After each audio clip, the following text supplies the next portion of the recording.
Welcome to the Small Business Made Simple podcast, brought to you by socialmediaandmarketing.com.au. Being in business is never easy, but it can be simple, or at least simpler. Join me, your host Jen Donovan, every week where we focus on marketing, social media, and working towards simplifying your business. You with me? Let's do this. Gonna dream it big, 'cause someone out there listening. Everyone's got a voice to give, and it's time I heard you whistling, 'cause there's no point at all, in dreaming small. Well, hey there, my fabulous listener. Welcome to episode 201 of the Small Business Made Simple podcast. Thank you, as always, for lending me your ears today. I know there are lots of choices out there, and I really do appreciate you letting me be one of them today. If you're enjoying this podcast, then I would love for you to take a screenshot of you listening to it and share it on your socials, and maybe even tag me. I'm at Jen Donovan on just about every platform, and that would be super cool to get to know you a little bit better as well. Of course, you can find the show notes for this episode at all the W's social media and marketing.com.au/201. Before I get started, did you have a listen to last week's episode? It was my 200th. Thank you to everyone who reached out and sent emails and texted me and DM'd me to say congratulations on 200. It truly warmed my heart and meant so much. I still must admit I'm basking in the glory a little bit of doing 200 episodes. Never thought I'd get there. So I really feel that it's a little bit of an achievement for me. I'd love you to go back and have a listen though about the things I've learned doing 200 episodes, and also the really cool questions that people asked me to answer on that episode. But anyway, you wouldn't believe it. Today's episode is actually a first. I know, 200 episodes in and I still get to do firsts. I'm pretty cool and amazing on that as well. Today I have two guests on. I don't think I've ever had two guests on the podcast before. So a brand new experience for all of us. But my guests this week are Nikki and Ness, and they have a business called Business Together. They do business coaching for women in business. Ness is a money coach, and Nikki's superpower is all around sales. I seriously enjoyed talking to these ladies. It was such a great chat. I know this episode is a little bit longer than normal, but I know that there is heaps of gold in here for you. So take a listen to my chat with Nikki and Ness from Business Together. I know you're going to love it. I'm really excited to have two guests on the podcast, like I mentioned before. So Ness and Nikki, welcome to the podcast. Hey, great. Thank you so much. Oh my goodness. It's been a long time since I've interviewed two people at once. So hopefully my interview skills go that far. For my amazing audience who perhaps haven't come across you ladies before, could you tell us a little bit about who you are and a little bit about your business? For sure. I'm happy to kick us off. So I'm Ness and I'm one half of Business Together. Nikki and I came together in business in quite a funny story, actually. We did coach training together a long time ago, and then we have followed each other's business journeys, and we shared the same business coach for a few years, and decided we'd be accountability buddies for each other in 2020. So we went off to Noosa, and we had this amazing location for a retreat, mapped out all of our business plans, and then over a bottle of champagne just went, what would you do if you could do anything in the world? And that's where the seeds were born for Business Together. So for me, having been a leadership coach for a number of years, I've really stepped into this money coach space where I help people to be able to set and achieve their financial goals, looking at mindset, behaviors, and a little bit of a twist of systems. And then, of course, Nikki, I might hand over to you to let everybody know what your superpower is. Superpower. Thank you so much, Ness. Yes, Nikki here. So great to be here. Thank you, Jen, for having us, and to your amazing audience for taking the time to listen to us.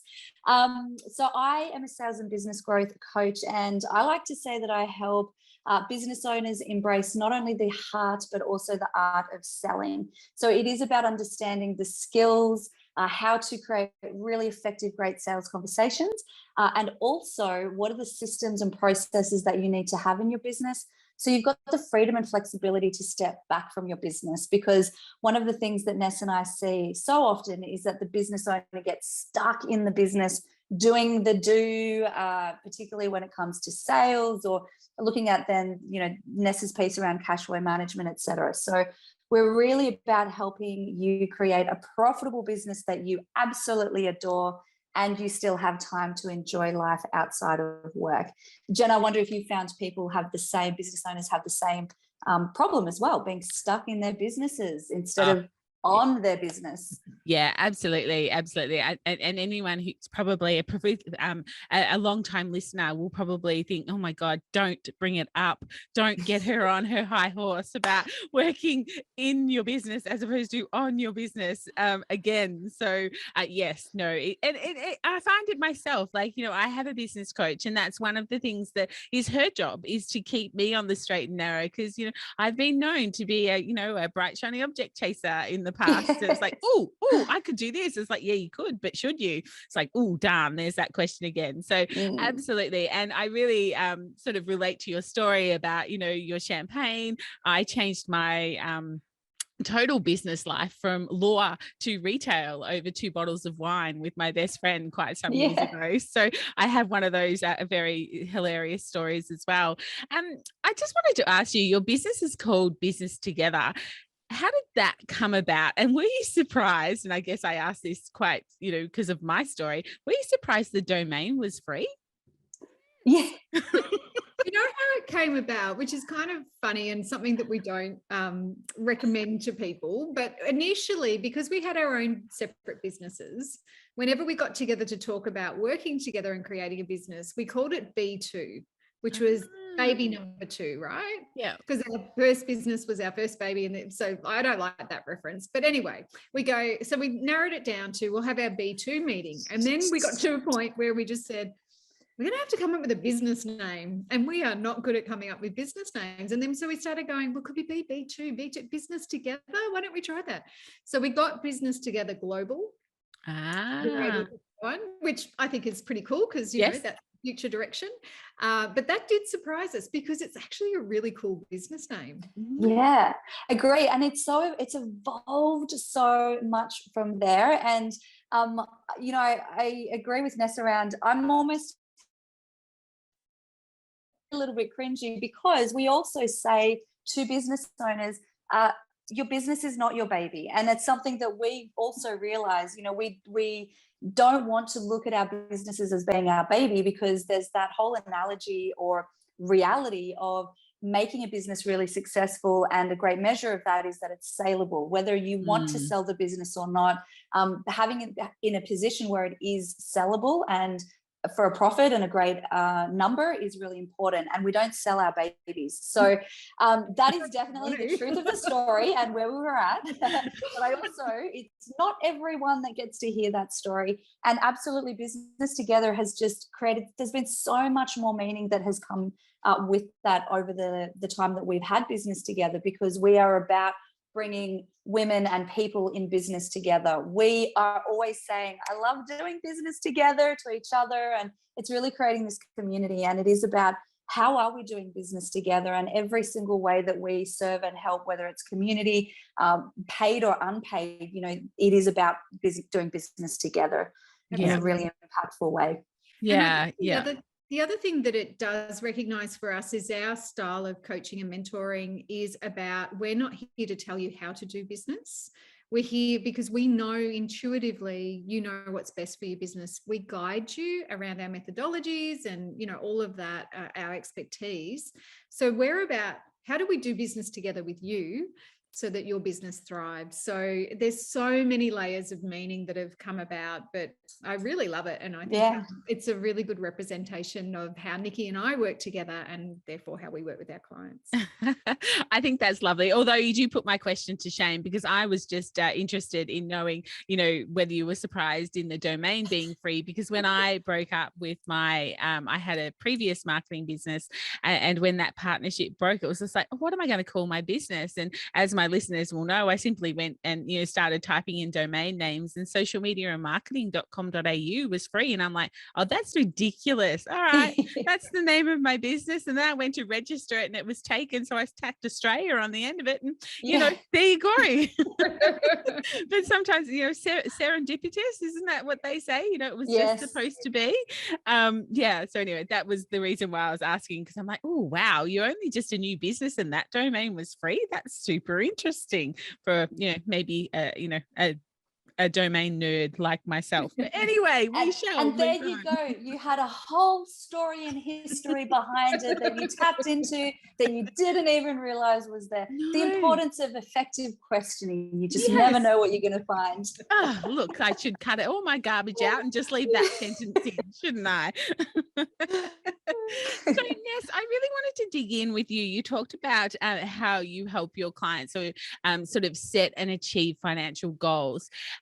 I find as a marketing business coach that finances come after social media, after building an email list, after, and it's kind of this almost, and it's not a good afterthought, but when I start to talk finances with my clients, like, let's have a look at leads and what's, your lifetime value of your client, and their eyes go blank. So where do they start with you? What sort of questions do you get asked, or what's the biggest pain point that they come to when they are coming to you for that sort of financial goal set and achieving?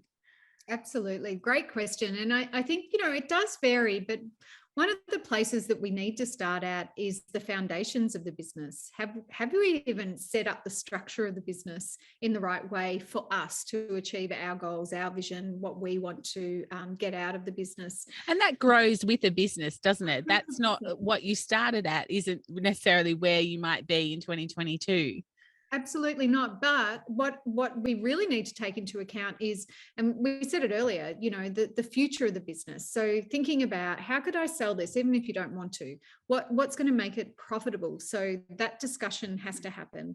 I think a lot of the philosophy is, income minus expenses equals profit. I really like to look at it, income plus, income plus profitability equals expenses, right? Mm-hmm. So that we set a profit goal in our business and we're focused on that, and we're taking a wage from the business, which doesn't happen a lot. Mm-hmm. And you're right, there are other expenses that come in place as you're starting up a business, but you'd be surprised at how many people have been in business for years and still aren't paying themselves a wage. Oh, I wouldn't be surprised, but yes, some of our listeners might be surprised. Yes, that's right, because it's a whole mental block, right? Mm-hmm. Because a lot of people think, well, it's like life. When I was in my career, my salary went up, my expenses went up. My salary goes up, my expenses go up. So I think in business we can have that mentality around, well, I'm earning this much, therefore I'm spending this much, but we're not including a wage into that. So really, I think the key area is cash flow. A lot of people come with cash flow issues, and in small business, that's a pain, that point for a lot of people, the ups and downs and trying to even it out and map it out. And the conversation around paying ourselves, and also the profitability piece, and making sure that the business is actually profitable, not just having this great income, but then expenses are matching it. And that's why I don't fall into that whole hype around, I've got $1 million business. It's no, I hate it. 6 figures, 7 figures. Yeah, sure. But my follow-up question is, what's your profit margin? Yes. Because it needs to be something profitable. And I think, whether this is across the board, but particularly for women, that's something we come into business to be able to make a difference. And probably, that's for men and women, but that whole ability to have an impact out there, we also need to make sure we're impacting our own lives. And I think that's where that money discussion is really, really important. One little, I guess, story that I have around money, which I haven't disclosed before to anyone. So my other side hustle, so Spend With Us, Buy From a Bush business, that, probably isn't a side hustle anymore. It's definitely, running 50-50 with my social media and marketing business. But we put in for a, and I can't think of the word right now, a capital, like not a capital grant, like a, I can't think of the word I'm looking for. Anyway, we put in for a application for someone to give us some capital to help grow our business. And we were actually knocked back, and we were really quite surprised because our figures are just that good. And the feedback we got was, yeah, your figures are great, but you're not taking a wage. I was like, oh, so for them, it didn't look like a good investment because the people weren't actually taking themselves a wage. That was a really big moment. Like, I've always taken a wage in any of my other businesses, but because we'd classified this as a bit of a side hustle, we hadn't done it. And we missed out in that round of capital funding. There you go. I knew the word would come to me. But yeah, and that was a really interesting learning point for me, because I guess, you know, in business, we're always learning, but that was something that I learnt and should have known, but definitely learnt again. So because I don't think it matters, and that's the thing I'm finding with the clients we work with. It doesn't matter how long we've been in business. If our foundations aren't strong from the start, you know, we've had a business owner who's run her business for 10 years, and she said, I wish I had have known this 10 years ago, because you know, where could I be different? Like, you can't change the past, but it's just fundamentally, I would say to people, if you're uncertain and you aren't all over those numbers, doesn't matter how long you've been in business, reach out and get help. Because it matters so much. It matters to the profitability and ongoing nature of our business, but it also matters to us and our families and what we want to do with our income and our wealth. So yeah, absolutely. Such wise words. And I guess, Nikki, being the person who, you know, is all about selling and teaching people the art of sales, that was probably my question for you, because that's actually a saying that's thrown around quite often, is, you know, talking about the art of sales. So what is the art of sales? Yeah.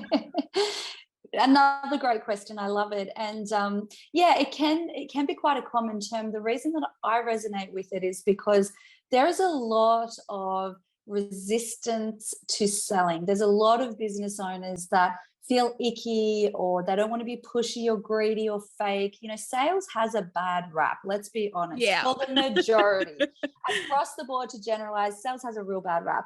So, you know, when you think of selling techniques as an example, the common image that's conjured up is the old school used car salesman, or you know, again, no disrespect to car salespeople, or the super schmicko real estate agents. You know, there's this image that comes up that a lot of people don't want to be like. And for me, I think the thing about sales is that at its core, at its heart, it is about having a really good conversation with somebody. That's actually all sales is. And I like the expression, the art of sales, because it's more like it's a craft. It's more like you can be creative with it. You can be authentic with it. You can actually enjoy it. Everyone that's listening, I want you to hear me. If you do feel a little bit like, oh, sales is the worst part of having a business, the other myth I want to bust is that if you're a business owner, you are in sales, full stop, that's it. Just own it, be okay with it, find a way to embrace it. And I think, you know, for me, I like the art of sales because it implies that there can be so much more than something we just really have to do and perhaps don't want to do. And I like putting it with the heart, because the heart is that aspect, that piece of who you are. And it's not about being, you know, woo-woo or too fluffy. It's about being authentic.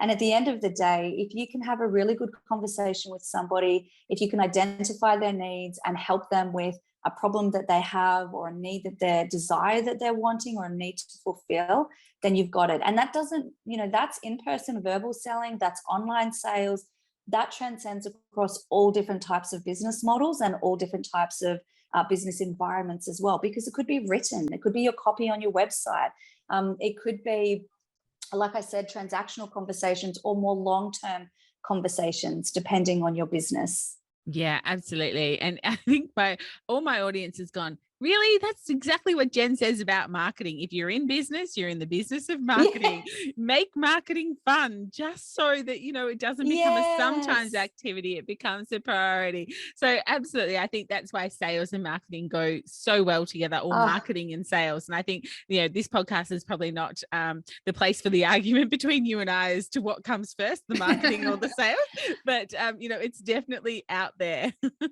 No, absolutely. Look, I actually couldn't agree with you more. more. And as somebody who I've had over 10 years experience in media advertising and different marketing fields, and but from a sales context, sales and marketing sales, they go hand in hand.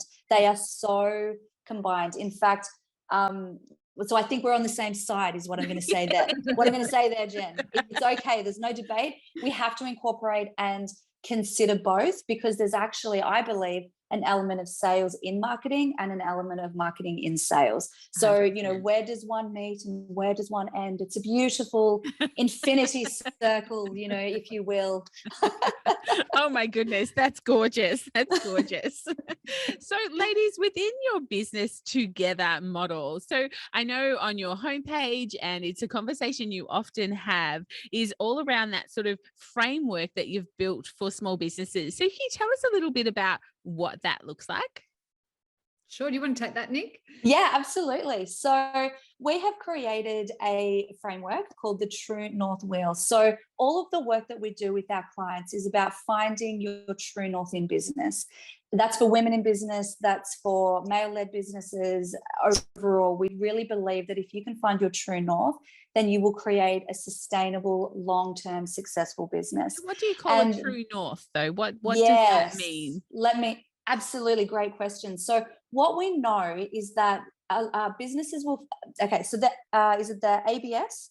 There's statistics out there that show that 60% of businesses will fail within the first 3 years, and that number can jump up to over 95% in the first 5 years. Now, the main reason that businesses fail is because business owners, and you would know this, Jen, they don't upskill in different areas. They don't upskill in the areas of, say, marketing, sales, and finance. Oh my gosh, ding, ding, ding, we're the trifecta right here. There is a point for me explaining this. I'm going to explain this in the True North Wheel, in a moment. So that's what the research and the statistics show. The experience that Ness and I have had over decades working with different businesses in different environments, including our coaching businesses, but outside of that, it proves that, it shows that. But the other aspect of this is the rate of burnout, is the rate of exhaustion, is the rate of actually not being able to sustain the business models that's created. So with all of this in mind, there is a purpose and a point to this. When Ness and I really got together and said, okay, well, how will we create this impact with business together? That's where True North in Business was born and created, because our business model always looks at business growth and how you make money, but it's creating a business on your own terms. So sales and marketing and lead gen and business growth. How do you manage your money? In other words, create your own personal wealth, your mindset, as well as profitability in the business and cash flow, which is what Ness talks about. But there's a third piece, and that's the prioritized life piece. And the prioritized life piece are things like living aligned with your values. We believe that you don't need to focus on work-life balance. You just need to focus on the True North Wheel, because when you focus on building a business on your own terms, making sure it's profitable and working on your money mindset, and equally prioritizing your life, living by values, enjoying life, time with family, the opposite of burnout, that's when you create a really sustainable business. And just imagine a Venn diagram. Okay, we have a Venn diagram we can provide, because where all those three areas overlay in the middle, there's a little star, and that star is your true north in business. And guaranteed, when one of those areas is off point, that's where that true north wheel gets a bit wonky. Yeah. So beautiful. that, my friends, is the True North Wheel. Ness, how did I do? I loved it. Jen, did you come on the journey? I did come on the journey, and I even imagined what the wheel looked like as it was tipping, because mine has been tipping. But anyway, that's a conversation for another day. I really love that. I think that is just such a good visualization for a podcast. So thank you so much for that explanation. That was great. We usually have an image. So I'm like, how do I describe this? Very yeah, beautiful. One of the questions that I wanted to ask you, because you are in the business of coaching and, obviously helping small business owners. I know that you only started this business together, in 2000, but 2020. Wow, we've been in business together for 22 years. 2020, sorry. How have you seen business owners change since COVID, or do you think there has been some changes? This is something that I am super interested in. So I guess this is a bit of a selfish question for me to be asking your thoughts around this. Well, I mean, I think for us, this business, we sort of seeded the plan to the business and spent 2020 figuring out whether we were going to do it. And then we jumped in last year. So I think we're a really good example of what's happened out of COVID. Mm-hmm. Sitting back and making some big choices in life around, was the business that the businesses we had previous to the one that we've come together in, were they fulfilling, our values? Were they aligning to what we wanted to achieve? Were they helping us to achieve our vision in life? And then was it something that we could see ourselves doing passionately and happily into the future? So that whole reassessing, what do we want out of life? And what I've noticed with the people that we've been working with, for some of them, it's been about moving out of the city and away to the country and having a different lifestyle, and, the choices that come with that and the differences that makes for them, and still running a business, but running it differently. I think also, some of the industries that have been hit really hard, tourism, hospitality. So having the resilience to get through that, and then sitting back and going, well, hang on a minute, this isn't just about making money. This is about, how's it impacting my whole lifestyle? How can I still spend time with family? So I think from what I've been seeing, it is people questioning whether this is the business they want into the future. And also, having had that time at home and the ability to be connecting with family, how do they continue to create a business that allows them to be there for their family and present? Perhaps not homeschooling, but, at least having that, I'm not just married to my job all the time. And I think, certainly there's been its own impact around the great resignation and all that kind of stuff about paid work.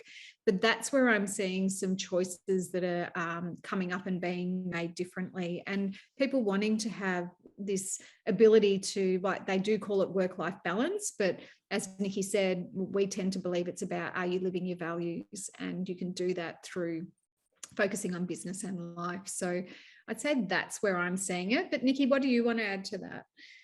Yeah, I think I would definitely agree with that. There's also a really good book called Cult Status by Tim Duggan, I think his surname is, which was actually written just on the cusp of pre-pandemic. But even at that point, he talks about the importance of businesses making impact, because if we also look at consumers, buyers, our audiences, they want to purchase or align with brands and businesses that are making an impact. So I think that has absolutely been elevated to a massive importance. I think what's interesting is also to see, obviously, the landscape of how we do business has changed. I mean, we were saying that Ness and I, 2 years in almost, and since we'd seeded the idea and we'd seen each other at one point, it was once live, or twice if we include in person, live terminology, in person, since that January of 2020. You've marked me up, Jen, with my dates now, with my calendar years.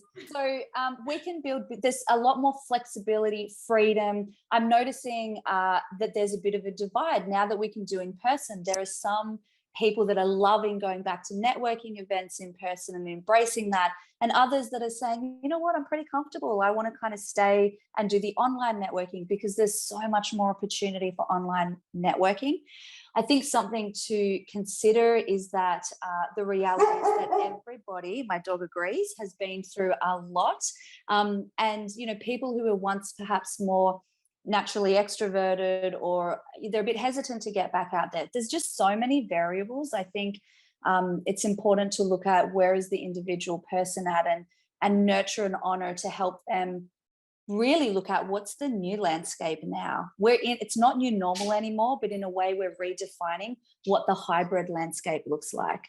Yeah, 100%. And I don't think that we quite know all the intricacies of that just yet, but yes. And I certainly do 110% agree about the business with the purpose. I've got a Facebook group with 360,000 people that is pure evidence of that, because people want to buy from people such as, rural and regional small businesses that have just been through so much in the last 2.5 years. One of the last questions I wanted to ask you, because I do think that, money and sales, or money mindset and sales, chicken and the egg type of thing. So I do know that you both think that they are just as important as each other, but I just sort of, how do you handle that in a business way, or, handle that with your clients, setting it up that they are as equally important in order to get a profitable business that you love and that you want to wake up to every single day? Yeah, you have some great questions on this podcast. I love it. Look, I think that what I notice is that a lot of business owners, when the money's not there, their initial thought goes to, how do I get more money in the business? Yes. And so they say, I need a sales coach, or I need to spend money on marketing, or, like their focus solely is on bringing the leads in, bringing the money in, like there's lots and lots of focus on that. And so where I come in to have the discussion is to say, well, if you've been running a business for a little while, why don't we also look at the profitability of your business? When was the last time you actually pulled apart what your service offer is, how much you're charging for that, and what the real cost of that is?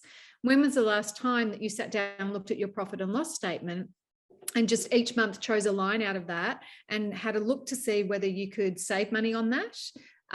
Whether it's a cost that you could eliminate, or if it's doing really well, what about bumping it up?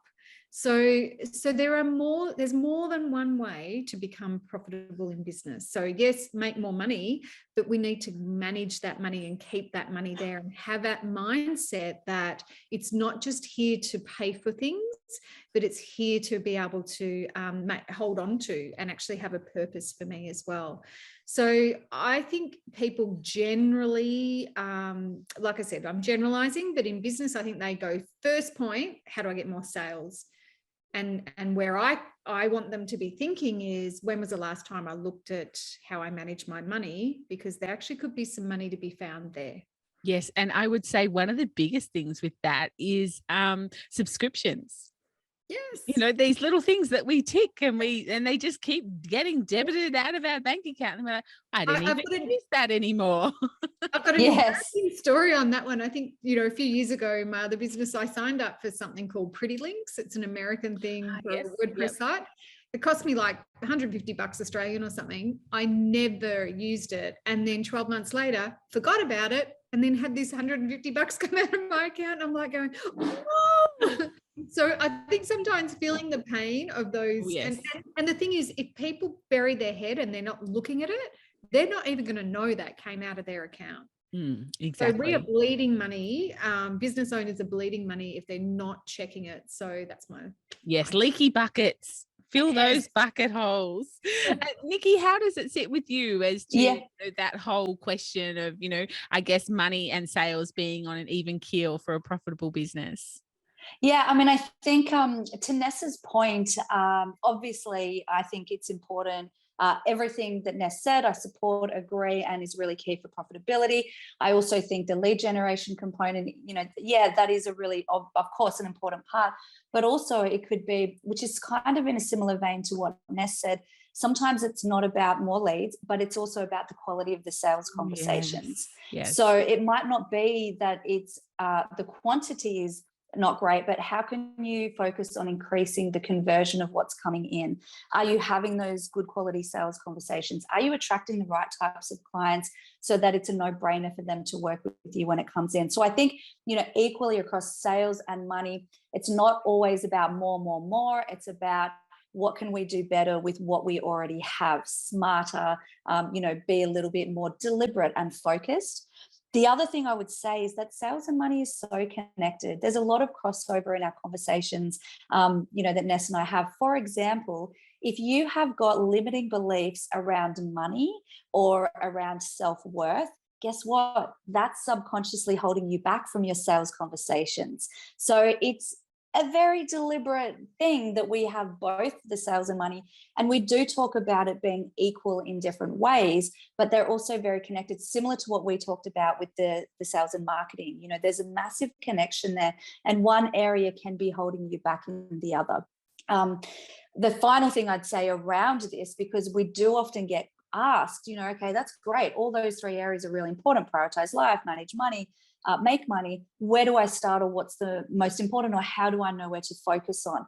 And the thing is that this is the wheel. So as long as you have foundational elements in place for all 3, sometimes you're going to have to tap into that prioritize life bucket or section of the wheel a little bit more, because you've got more stresses in your life and you have to focus more on micro moments, or having a day off because you're sick, or whatever it might be. So you may then have more focus there, or you might then, you know, to Nessa's point, have a bit more focus on the money because the leads are coming in. Let's look at how we can cut some costs in the business.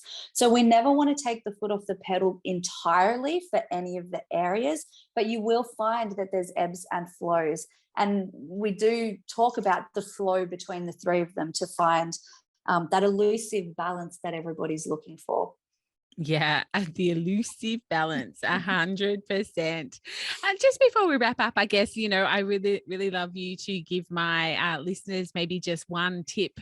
Like, I guess, Ness, if I go to you first, if that's okay, you know, if they are struggling with their money or even their money mindset, which Nikki sort of just briefly tapped into there, what's one thing that you could give to my audience, or a piece of advice? I think that one of the things, like if we go to the mindset piece, it really is about questioning our belief system. Mm-hmm. So, you know, whenever you say, I would do that, but I would have more money in my account, but this is stopping me. I'd be able to manage money better if, you know, and anything after that is kind of our excuse or reason or our belief that comes up. So if you're not where you want to be right now, I think having a really hard look at what is it, the belief that's going with that.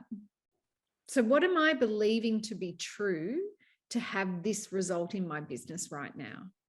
And really exploring that and just questioning it. Like, is that an absolute truth?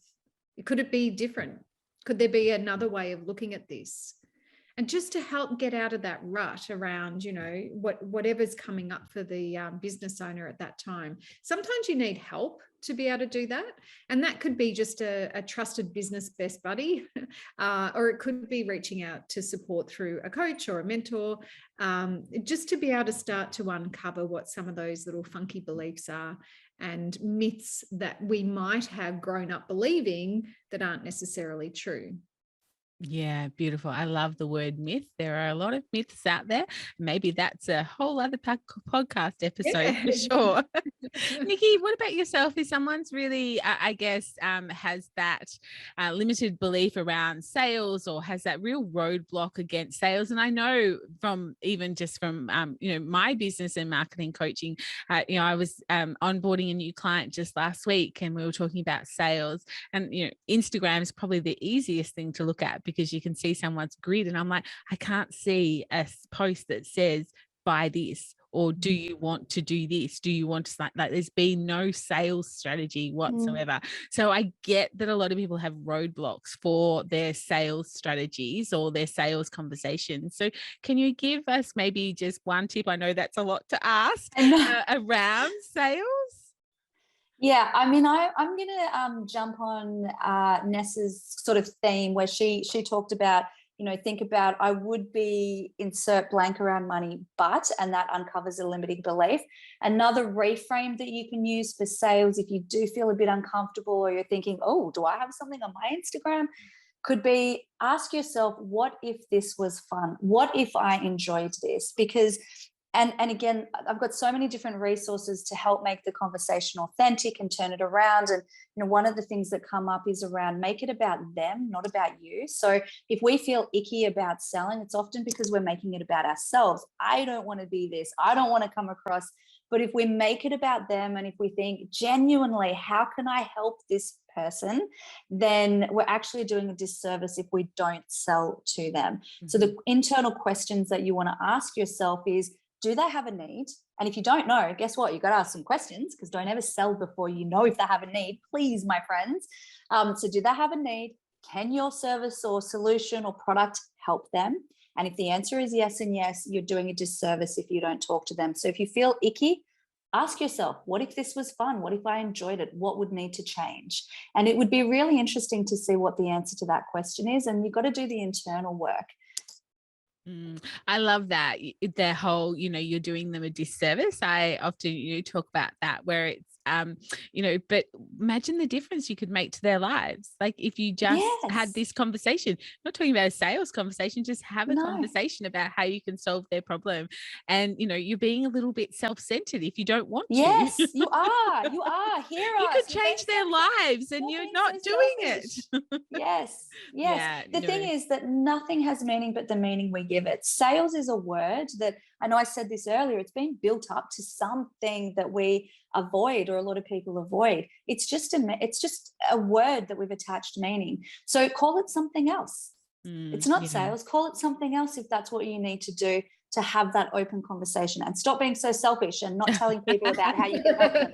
I think some of it comes down to mindset a little bit, like what Ness was saying about money. Like I can think of 2 instances straight away where someone has sold something to me and I'm like, nah.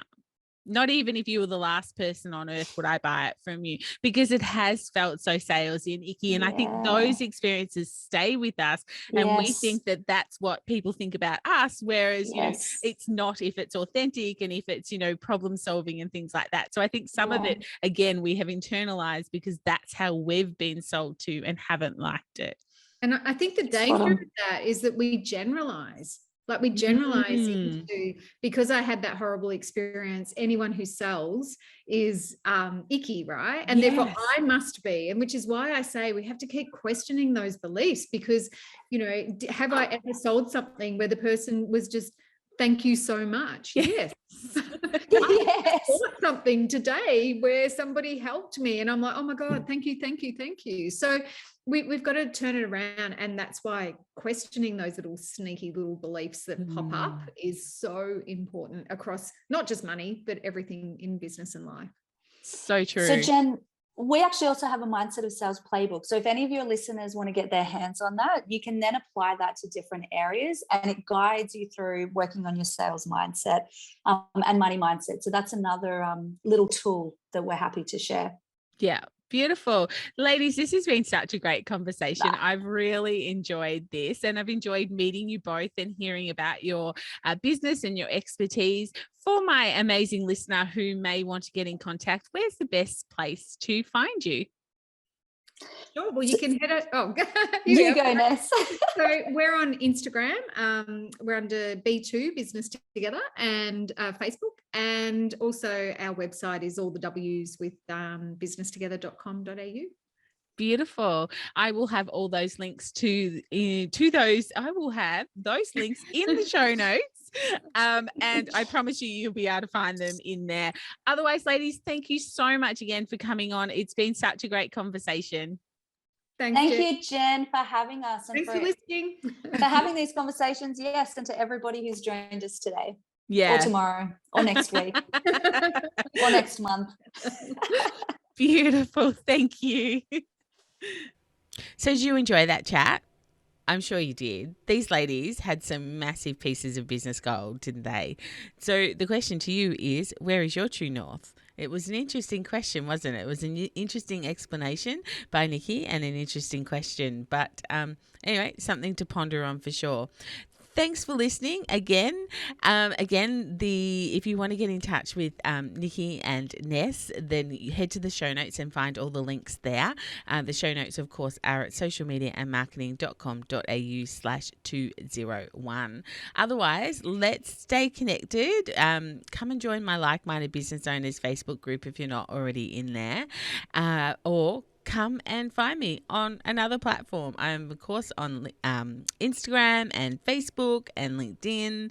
And, of course, I would love to get to know you a little bit better. But whatever you do, remember, my small business peep, as my opening song says, there is no point in dreaming small. No time like the present. Tell like you feel it, say it proud, be true, and let us see you for the start.